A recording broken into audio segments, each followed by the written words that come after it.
This will be the year that is the death of CS. I say that like this, its traditional form. Like, yes, computers will go, there'll still be the traditional ones and zeros assembly. Like, I need to hard do these things. What's up, everybody? Welcome back to Autonomous Income. I'm your co-host, Deuce Noble. And I'm your co-host, DJ. How's it going today, Deuce? We're here coming back for the first episode of the year. We took some much needed vacation time off. However, we got big things planned for the channel, and let's All go ahead and kick it kinds. off. So let's go ahead and kick it off, get the ball rolling, DJ. What do we want to talk about today? What do we want to bring into the new year? What kind of energy do we want to start with? Let's start it off by just talking about the landscape, what we plan, our plans, and kind of roadmap for the year. We actually have an interview scheduled on people that are in different industries, from entrepreneurs to tech enthusiasts and other people that are in the industry, some colleagues that we've worked with in the past and present, and all those things. So we can kind of get different perspectives from development, product management, and just all different types of facets. Definitely information security, different kind of domains and all of those things as well. So we can kind of bring in some of those expertise in different sectors. In addition to that, we have plans on going to conferences and bringing that footage also, so we can talk about different events like CES that just happened as well. So Deuce, from your perspective, what does 2026 look like? But yeah, we also may start incorporating some solo episodes just to be on certain specific topics, right? So whatever we come across, I really want to expand this channel into different ways so that we can help some entrepreneurs, we can help small businesses, we can help the regular everyday person dive deeper into this world of AI. 2026 is probably going to be a big year for a lot of these huge companies in the industry. A lot went down in 2025. Expect a lot more to come out in 2026. Yeah, so I'm excited for it. I'm excited to see what's out there. And I'm just really excited to get into a lot of different spaces with technology that is coming out. But speaking of, we got some stuff that's already been happening a few days into 2026, and let's unload it. What you got? What you got, DJ? Man, so 2026 is definitely, so I think we pretty much called last year. Last year was actually supposed to be all about agents and everything like that, but I still think it was still more co-pilot experiences. I think 2026 is where AI is going to start getting a little bit more physical, as we can tell at CES at the beginning of the year. So we got to start talking about the partnership between Boston Dynamics and Hyundai. So unbeknownst to me, I didn't know that Hyundai actually purchased Boston Dynamics, I guess, in June of last year. But through that partnership, and I'm sure you guys have seen the videos online by now. If you haven't, Hyundai is actually leveraging the Atlas robots in their factories,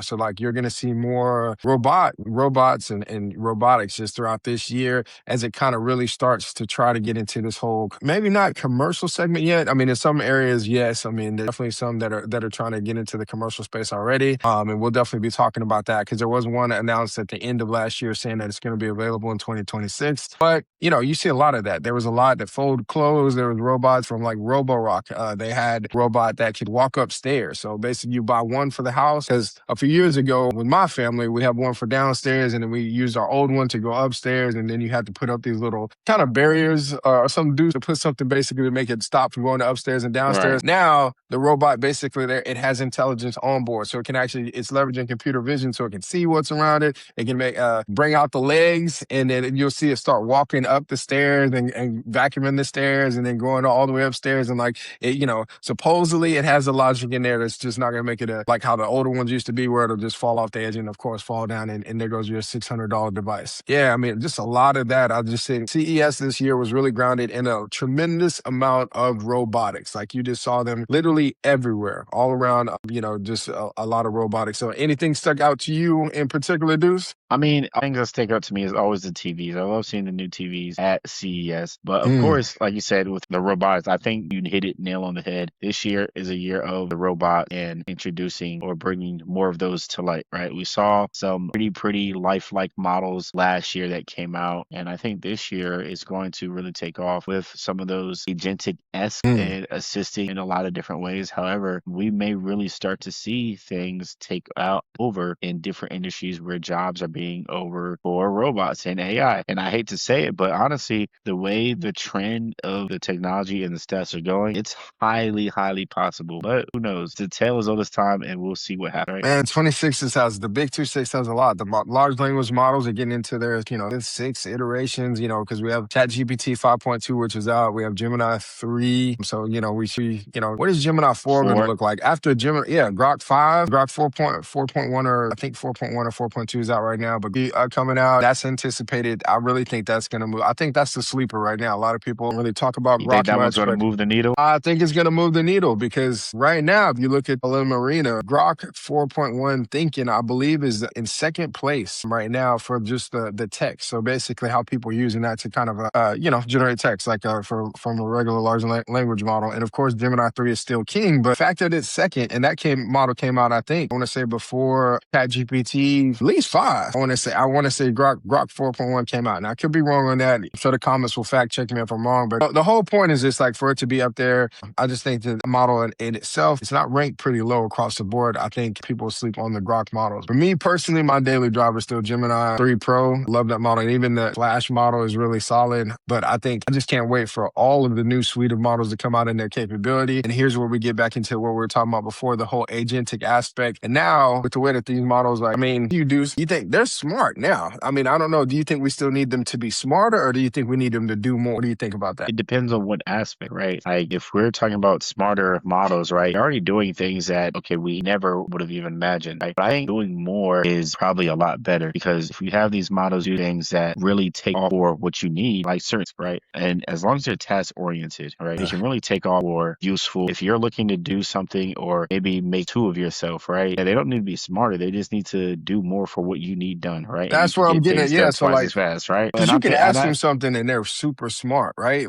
They come back with a very logical kind of response. And I Yeah, think of course. I don't think it's like earlier days, as we both know, like some of it just wouldn't make sense. Like it just, wasn't. But like now, and honestly, I think too, because they're almost too smart for their own good, right? That's like maybe I'm writing a paper or maybe I need to write an email. And it's like, granted, you can tell your prompt and obviously dumb it down something, right? But I would like to see, okay, you'll love this one. I would like to see them, and this probably be on a higher or a different paid tier, but more of a personalized aspect to it, right? And I think that is where some things come in, like Google just announced their personal intelligence, right? So yeah, and I think that's where Google's going down that track. You have a more personalized feed because hey, if my AI is smart enough like me and talk like me based on what I've already done in like maybe some emails, it goes through my emails, hey, it analyzes how I may communicate, right? And I say draft me an email. Now it's going to sound just like me and not sound like some blurted out AI, regurgitated mess, right? So I think don't necessarily they get smarter in that sense, but also they do more. Yeah. This is a long roundabout way to say that. So you know how last year you were like, hey, by the end of the year we're gonna have a full feature-length film and all these other things, right? Like you're saying, I didn't do that. Here's my mandate. I'm calling it early in the year. I'm pretty sure by the end of this year we were gonna have some kind of agent that's going to be, maybe hopefully Google will be the one where you'll have that conversation with your agent, maybe a Gemini, and like, hey, can you respond to them, or maybe even have it automate some of your responses, like, hey, I drafted this, to an email or something like that, something automatic. I think as we really move into agentic workflows that can actually be hands off and like duplicate you, so that way you can really free up some time. I think this is where the rubber needs to start meeting the road. We have better inferences going on now with inference response times and all this, and there's just a lot of movement that's going on in the industry, like with NVIDIA buying Grok from Elon and the chip maker and all those other things. So like with quicker inference,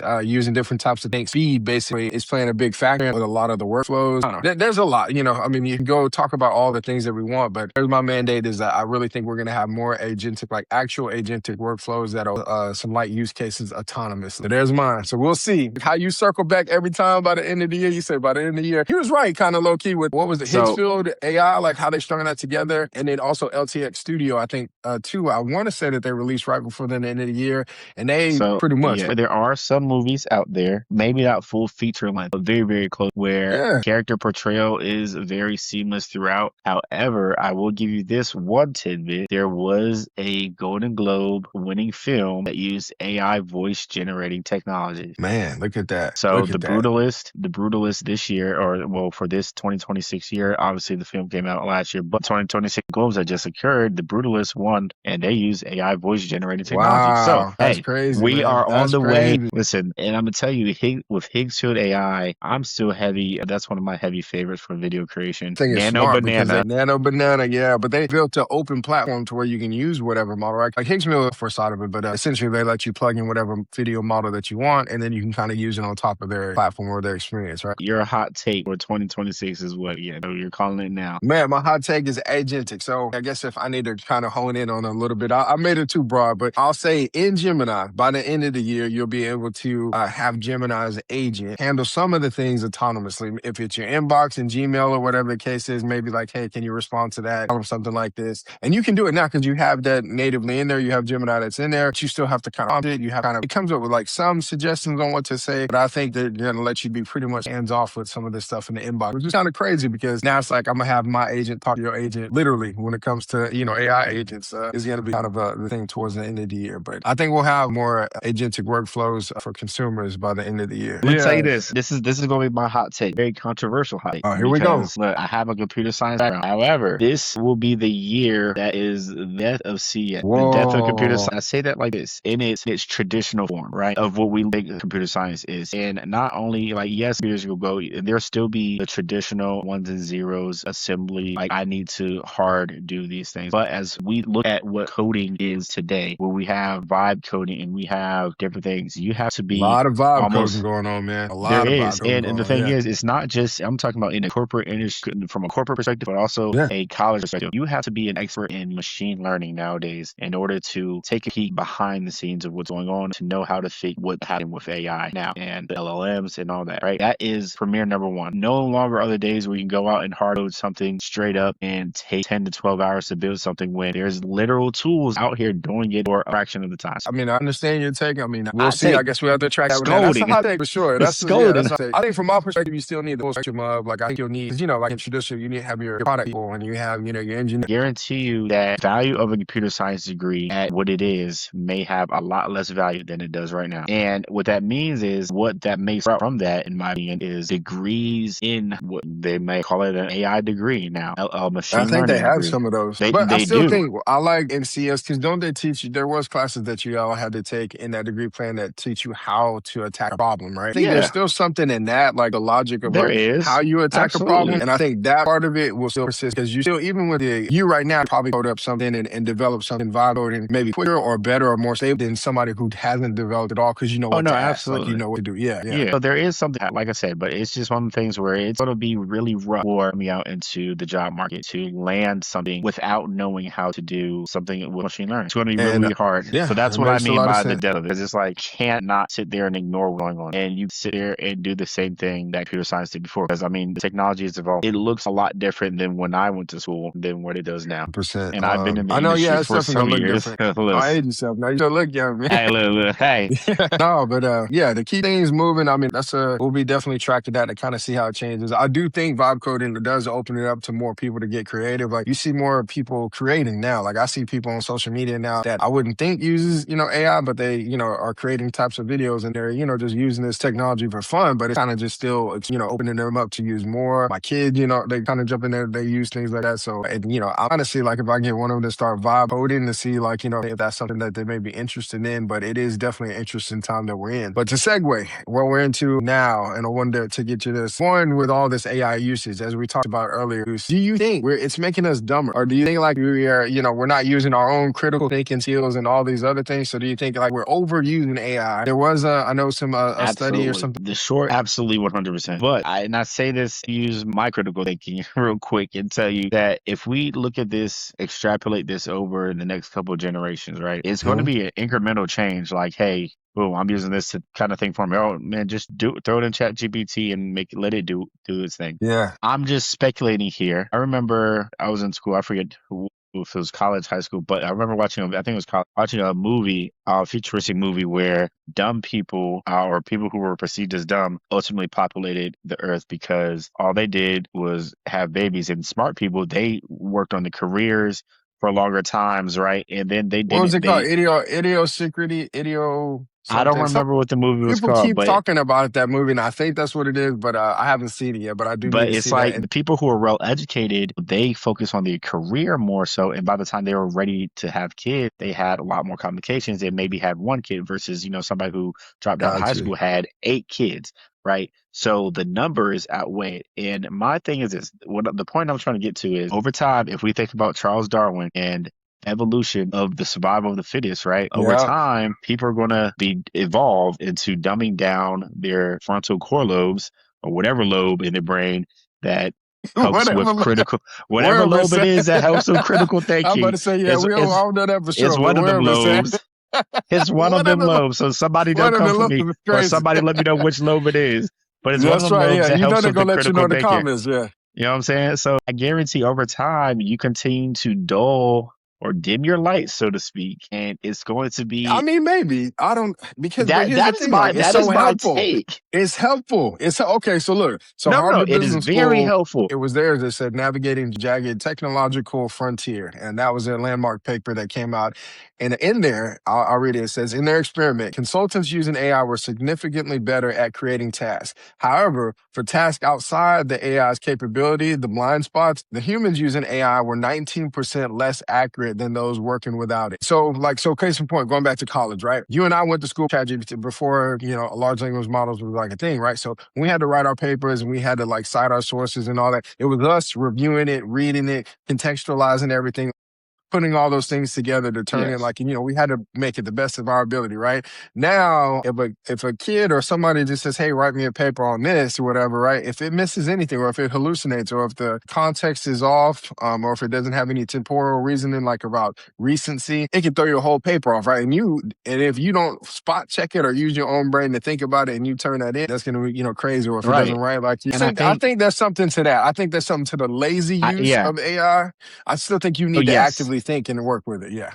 I agree. Is there's a lazy use of AI, which there is lots of it. There's going to That I think be will lead to a people being dip dumb. off, Yeah. right? Because if you think about it, you're not using, I'm gonna still go back to your core, look, your frontal cortex One of lobe. the low. One of them lobes, man. I think it's that frontal cortex. You know what I'm saying?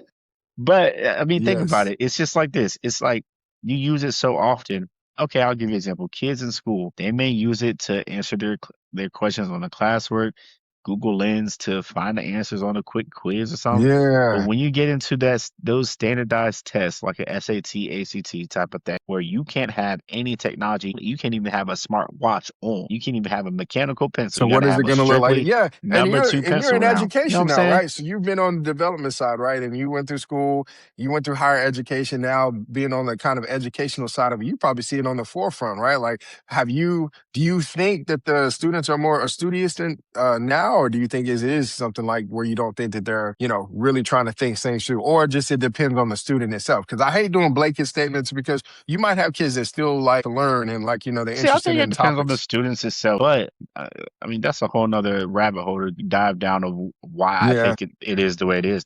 But I think it varies on it's student. But I've seen it. You know what I mean? You can see yeah. like, hey, not ChatGPT, AI tools in a sense of helping you do things. Look, where ChatGPT has It's that turned into a frontal lobe verb. got Just you. That listen, frontal. nah, it's like Google. Google is a verb now. ChatGPT is a verb. Just throw it into That GPT. Hey, it's ChatGPT. the jacuzzi. It's the You know what I'm jacuzzi of. saying? It is the Kleenex. It is the Band-Aid. You know what I'm saying? It's the It is Band-Aid a of AI. band-aid. Yeah. But I think that if you get better at your prompt engineering, you see what I'm saying? You see how look, you Ooh. can be a computer Okay. scientist and 2023. reverse what you're doing, right? You can kind of put the bill into your hands, right? If I get better at my prompt Yeah. versus just, oh, hey, do this. Can I ask this? I mean, we talked about it a while ago. Sam Altman came out and said that Chat GPT wastes so many GPUs on people being polite and by saying Tokens. thank Yeah, it you was a and lot of tokens please and wasted because of you it. know what I'm Yeah. saying? It's compute, essentially. Like, well, they waste a lot of compute because Waste a you lot need of to say GPU words like compute. that. Yeah.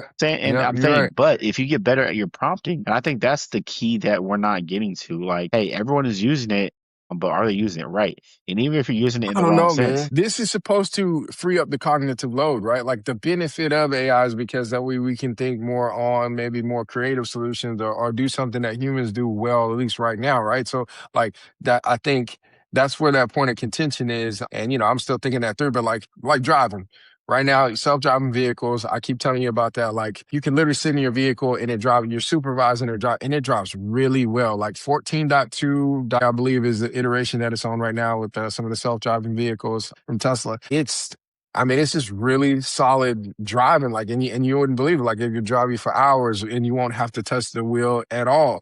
But is that degrading my own personal skill to drive? You know what I mean? Like, or, like, cause you actually appreciate, like, maybe not having to focus so much on and stress on the road. Cause a lot of things that when people work and commute, as we all know, may take you a while with traffic to get to work, and you're kind of fragile because you had to focus and get on traffic versus like people now, if your car is starting to drive you to work, is the detriment of your driving skill worth the freed up cognitive load that you'll have now? So what do you think about that? So Deuce, if every day your car could drive you to work, you don't have to think about it, you just get in there, do you think that that would help you prepare better, or help you feel better? Or do you think, oh, it's going to hurt my lack of driving? Like, So look, I think it is one of those things that, you got to think about it. So if we think about Steve Jobs, right, and how he eliminated decision fatigue, what did he wear every day? Black turtleneck, jeans, he white did. shoes. He did. You know what I'm saying? Dr. He Dre, had that he Mr. wears, Rogers. He had that you know what Mr. I'm saying? Rogers Look, every day. Dr. Dre, he wears white Air Forces every day. Simon Cowell, then he wear that black Jensen turtleneck or Huang from t-shirt NVIDIA, from NVIDIA the black leather with jacket, the yeah, black blazer. leather jacket or whatever. Yeah, he's But got something all the these time. type of Yeah. things, it helps you with decision fatigue. I don't gotta think hmm about it. I ain't gotta worry about it. Boom, I just grab it and go. I know exactly what I'm doing. And I So think it it sounds can like be you're something like leaning that. on the side that it's working. I think that's what I'm saying. I think it could be something like that in a sense, right? Okay. That is a bit of a stretch for driving because I'll give you this. You going out there not experiencing the live action of doing it. Okay, same scenario. I do You know worry what I'm about new saying? drivers because You they think won't about have all this the like years and years of. It's like riding a bike. We have experience. experience, and then like so if I don't drive for a long time, I'm probably It's more all probable to hop back on it. But now I'm it's just thinking almost one like, of is there those. a point? It's like So if it's you have a almost one of vehicle those, that's if you don't use it, you lose it. Because think about this. All yeah. right, now we have Steve Jobs with his decision fatigue taken care of. Let's say, God rest his soul, Steve Jobs, he retires from Apple and now he wants to dress whatever. He might not remember how to dress himself or like pick out his own clothes. He's like, why would I wear He's that? gonna be able to dress himself now. You know what But I'm I mean, saying? He yeah, gonna be able to dress himself. he may not know. I get what you're saying. Like maybe what's You know what I'm in or saying? So something it's like like, that. all right, If I don't know yeah. what type of clothes to pick out. I don't know what will look good on me. I don't like that. You know what I'm saying? Same thing. Like if I was a quarterback and, tackle football became all virtual reality stuff, and then they go back to tackle, I may not remember what it's like to get tackled. You know what I'm saying? It may take Man, me a hey, while to look, get I'm back not in trying to get in the tackled. thing. You know what I'm saying? So You ain't I'm trying to not see saying that that again. not saying that it just may take a while to get back into it if you ever go back into it. Like, but it's one of those things if you don't use it, you lose it type of. But it could That is also true, be the man. But whole I just think scenario like of all in the industry is really trying to have some like cars drive themselves that is right now. And I'm just using cars for an example. But if we go back to corporate America and we have agents that are kicking in gear and we having all these use cases basically that should free up workload and capacity and eventually take over things, then of course job displacement is something you bring up often. That's a big thing also because once you can fully offload that to an agent, like and they can deploy a whole bunch of those. There's a lot when it comes into when you start scaling this thing up, like, but just as an individualized person, if you just hone it in on an individualized person, our original question, if you overuse AI in whatever capacity, how much is it really going to degrade your skills and your thinking and all of those other things?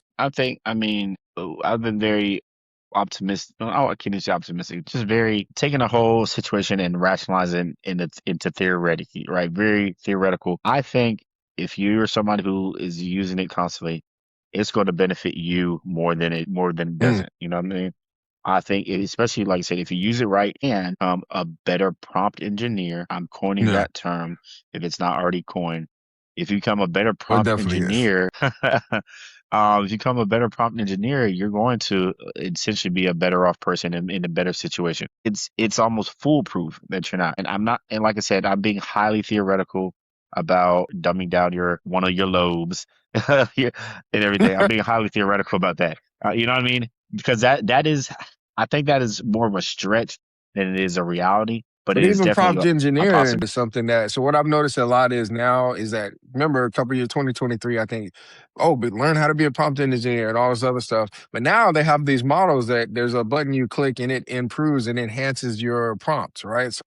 like, it's like AI is prompting itself better and better, right? Like, so now they have that. So it's just like, I don't really think, and I did that for instance, Sora 2. Now they have that capability. So you go on Sora 2, you put in your prompt and you kind of say, I want to make a video of this. You click the prompt button. I mean, Deuce, it's giving Yeah. timestamps. It's giving like you do this and this and that. Yeah. Now, is it super creative? Does it work every Well, time? first of No. all, But the whole is fact that that must be on the it's pro putting model. yeah, it might be a pro model, but it has, That'd but be on the pro basically you model. press the I ain't you seen press that the one. button and it's like, and the prompt is like this long. It's a very long prompt, and the results. And I think what they did was they looked at what people were using and like, oh, these prompts are working the best with the model, and now they kind of open that up. But I just say all that to say is like a lot of these models in general, like now they're just prompting themselves, and that's kind of how some of the AI agent works. Also, they work on different prompts, especially when you do agentic workflows where you have like a primary agent and sub agents.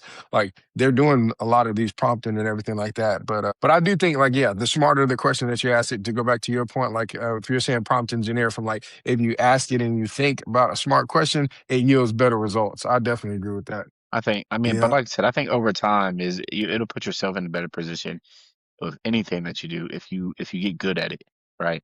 Yeah. And I think with anything, the more you practice at it, you can be great because people right now are using different AI tools to become millionaires. And that is Yeah. exactly, if you are one of those people, why you should be on looking at our channel, right? You want to be a AI millionaire or AI heir, however you want to put it. But we're going to show you the right tools to put in your space, put in your Yeah. face, so that you can take over and be a Frontal prompt lobes. engineer. You know what I'm saying? One of those lobes, you're gonna One of the go here, lobes. go in here and you're gonna knock it out. Because that's what we're doing in 2026, right? We take it to the next level. We turning up Yeah, the in heat. 26, I mean, yeah, We turning honestly, up the bringing in a heat. lot of our resources, I definitely want to, get that in front of you. So that way you can make the sound decision. The year of 2026 might be the solopreneur. Apparently, there's a lot of speculation on there will be an AI solopreneur that will, be a unicorn, basically having $1 billion valuation business. And maybe 26 will be that year, maybe 27. But our goal here with the channel is to bring you all different aspects, different tools that are out there, and bring you different voices so that way you can kind of see what's going on in the market and all of those things. And And Deuce educating us about frontal lobes and back, all the lobes. not only that, we don't want y'all to get bored with us, but we want to bring different perspectives, right? Different insights from different industries. We're in our own industries, and we might want other insights as well. We got some Yes. heat Yeah. lined up. All right, let's see Exciting. that heat. Exciting. If you want to see that heat, make sure you like, comment, subscribe, and share. And Yes, you sir. know what? We're gonna catch y'all on the next one. Peace. Peace.